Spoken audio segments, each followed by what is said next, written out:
اور مسلمانوں کی سوچ تو یہ ہے کہ شب قدر ہو گئی بس اب ختم، اب رمضان ختم، شب قدر ہو گئی، دعا ہو گئی، قرآن مکمل ہو گیا، حافظ صاحب کی گلپوشی ہو گئی، مول صاحب کو سب کچھ دے دیے، بس اب ختم، 27 ختم تو رمضان ختم۔ اب یہ 3 دن جو اللہ تبارک و تعالیٰ نے اس میں جوڑے ہیں، یہ لوگوں کی سوچ یہ کہ ایکسٹرا ہے۔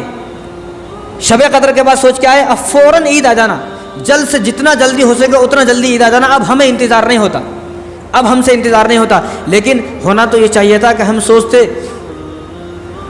یہ سوچتے کہ ابھی 3 دن اور باقی ہیں، اور ان 3 دنوں میں ایک رات آئے گی جس کو لیلۃ الجائزہ کہا جاتا ہے، کہ جس رات میں اللہ تبارک و تعالیٰ تمام مسلمانوں کو انعام تقسیم کریں گے، تمام مسلمانوں کو انعام ملے گا۔ وہ کیا انعام ملے گا؟ وہ جہنم سے آزادی کا انعام ملے گا۔ تو ہونا تو یہ چاہیے تھا، لیکن اب کیا ہو رہا ہے کہ عید کا انتظار ہے، عید کا انتظار ہے۔ لیکن میں تو یہ کہتا ہوں کہ جتنی عید کی خوشی نہیں ہونی چاہیے تھی، اتنا رمضان کا جدائی کا غم ہونا چاہیے تھا۔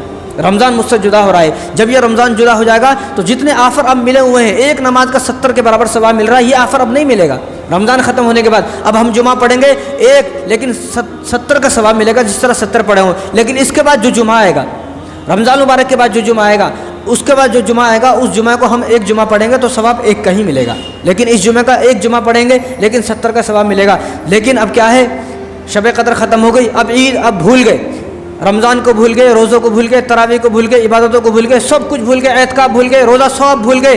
اب کیا کرنا ہے؟ اب صرف بازار میں جانا ہے، جو نیکیاں بڑی مشکل سے میں نے جمع کیے ہیں، اب ان تمام نیکیوں کو جا کر ختم کرنا ہے بازار میں جا کر۔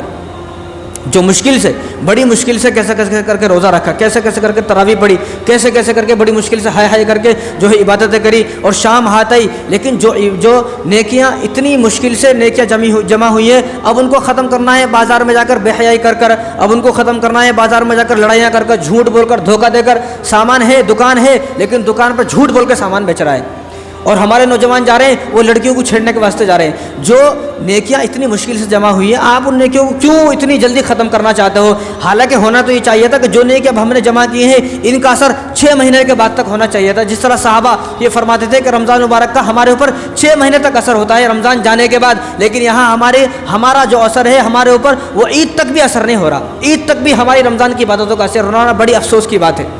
جو نیکیاں اتنی مشکل سے جمع ہوئی ہیں، ان نیکیوں کی حفاظت کرنا تھا 6 مہینے تک، وہ نیکیاں عید تک بھی ہم ان نیکیوں کی حفاظت نہیں کر رہے۔ ایسا معلوم ہوتا ہے کہ چار مینار کے اندر جو دکانیں ہیں، ان دکانوں کے اندر چپل نہیں بک رہی، ان دکانوں کے اندر کپڑے نہیں بک رہے، ان دکانوں کے اندر ساڑیاں نہیں بک رہی، ان دکانوں کے اندر برقع اسکارف چپل چوڑی نہیں بک رہی، ان دکانوں کے اندر کیا بک رہا ہے؟ ان دکانوں کے اندر عورتیں بک رہی ہیں، لڑکیاں بک رہی ہیں۔ ہر دکان وہ لڑکیوں سے فل ہے، ہر دکان عورتوں سے فل ہے۔ ایسا لگتا ہے کوئی دکان عورتوں سے خالی نہیں ہے، ایسا لگتا ہے یہاں سامان نہیں بک رہے، اس بازار میں عورتیں بک رہی ہیں، عورتوں کی بولی لگ رہی ہے، جہاں دیکھیں وہاں عورتیں ہیں۔ لیکن آخری عشرہ، حضور کا حکم یہ ہے کہ آخری عشرے میں آپ اعتکاف کریں۔ آخری عشر جہنم سے آزادی کا ہے، اور جہنم سے آزادی چار مینار جا کو نہیں ملے گی، جہنم سے آزادی عبادت کر کے ملے گی، جہنم سے آزادی نماز پڑھ کے ملے گی، جہنم سے آزادی دعا کر کے ملے گی، جہنم سے آزادی مسجد میں بیٹھیں گے، دعا کریں گے، اللہ کو منائیں گے، اللہ کو راضی کریں گے، اللہ کو خوش کریں گے، جہنم سے پناہ چاہیں گے، جنت طلب کریں گے، تو جہنم سے آزادی ملتی ہے۔ اس طرح جہنم سے آزادی نہیں ملتی۔ جس طرح آج مسلمان بھائی، میں تو یہ کہتا ہوں کہ عید صحابہ کے زمانے میں آئی، کیا وہ لوگ شاپنگ کرنے اس طرح گئے؟ عید تابعین کے زمانے میں آئی، ہمارے اکابرین، ہمارے علماء اور جو ہمارے بڑے ہیں، ان کے زمانے میں بھی عید آتی تھی، لیکن اس طرح عید انہوں نے منائی جس طرح عید اب منائی جاتی ہے۔ ہونا تو یہ چاہیے تھا کہ رمضان جائے گا تو یہ رمضان کہیں ایسا نہ ہو میری شکایت اللہ تبارک و تعالیٰ سے کرے، کہیں میرا کالا چھٹا سارا اللہ تبارک و تعالیٰ کے سامنے کھل جائے، تو میں اس کالے چھٹا میرا نہ کھلے، تو اس کالے چھٹا نہ کھلنے کی وجہ سے میں کیا کر رہا، میں اعتکاف میں بیٹھنا چاہیے تھا مجھے رمضان میں کم سے کم، میں تو یہ بارہا کہتا ہوں، کم سے کم آپ شروع رمضان میں شاپنگ کر لیں، بیچ کے 10 دن میں شاپنگ کر لیں، لیکن آخری عشرے کی حفاظت کریں۔ جو آخری عشرہ جہنم سے آزادی کا ہے، لیکن اس آخری عشرے کو ہمیں حفاظت کرنا نہیں آ رہا۔ اس لیے ہم یہ سوچتے ہیں کہ نئے کپڑے پہننے کا نام عید ہے، جب تک نئے کپڑے نہیں پہنیں گے عید نہیں ہوگی۔ اب چاہے وہ کیسے ہی کپڑے پہنے جائیں، وہ کپڑے چاہے کسی کو جھوٹ بول کر لیے جائیں، دھوکہ دے کر لیے جائیں، بے حیائی کر لیے جائیں، اپنی نیکیاں ساری ختم ہو گئی چار مینار پہ، لیکن مجھے اپنے نئے کپڑے خریدنا ہے۔ اس لیے نئے کپڑے خریدنے کا نام عید نہیں ہے، نئے کپڑے پہننے کا نام عید نہیں ہے۔ عید اور وعید دو چیزیں ہیں، یا تو عید کے دن عید ہوگی یا وعید ہوگی۔ عمر رضی اللہ تعالیٰ عنہ، حضرت عمر رضی اللہ تعالیٰ عنہ عید کے دن رو رہے ہیں اپنے دروازے کے باہر بیٹھ کر، تو صحابہ نے پوچھا حضرت آپ رو رہے ہیں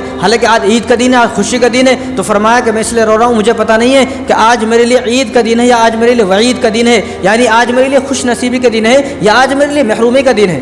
یہ آج میرے لیے پکڑ کا دن ہے. ایک ہے عید جو خوشی کا دن ہے, ایک ہے وعید جو اللہ تبارک و تعالیٰ کی طرف سے پکڑ کا دن ہے, سختی کا دن ہے, محرومے کا دن ہے. تو فرماتے تھے میں اس لیے رو رہا ہوں کہ مجھے پتہ نہیں ہے آج میرے لیے خوشخبری کا دن ہے کہ آج میرا نام جنت والوں میں لکھ دیا جائے گا یا آج میرا نام جنت والوں سے کاٹ کر جہنم والوں میں لکھ دیا جائے گا. مجھے پتہ نہیں ہے, میں یہ سوچ کر رو رہا ہوں.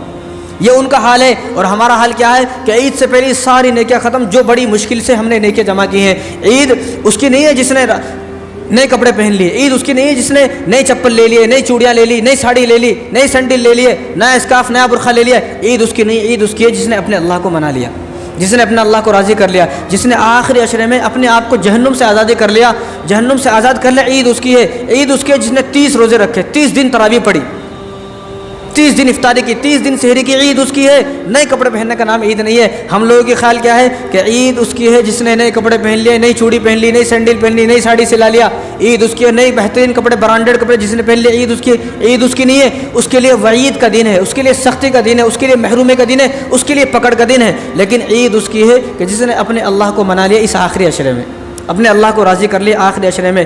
ورنہ ہونا تو یہ چاہیے تھا جتنی فکر شاپنگ کرنے کی ہے اتنی فکر کس کی ہونی چاہیے تھی؟ اتنی فکر یہ ہونی چاہیے تھی رمضان مبارک میں نے کتنے قرآن پڑھے, میں نے کتنی صلاۃ و تسبیح کی نماز پڑھی, کتنی بار میں نے دعائیں کی, کتنی بار صلاۃ و تسبیح کی نماز پڑھی, کتنی بار بیٹھا میں شب قدر میں دعا کرنے کے لیے, کتنے قرآن پڑھ سکا میں, کتنی بار دعا کر سکا, کتنی میں نے غریبوں کی مدد کی, کتنے لوگوں کی افطاری کرائی. یہ فکر ہونی چاہیے تھی. کتنے دن میں نے تراویح پڑھی, یہ فکر ہونی چاہیے تھی. کتنا میں نے ذکر کیا, کتنی تسبیحات پڑھی, یہ فکر ہونی چاہیے تھی. یہ فکر نہ کر کے کیا فکر ہے, ابھی تک میرے کپڑے نہیں آئے, ابھی تک میرے کپڑے نہیں سلے. اب وہ چار مینار پر شب قدر کے دن گیا.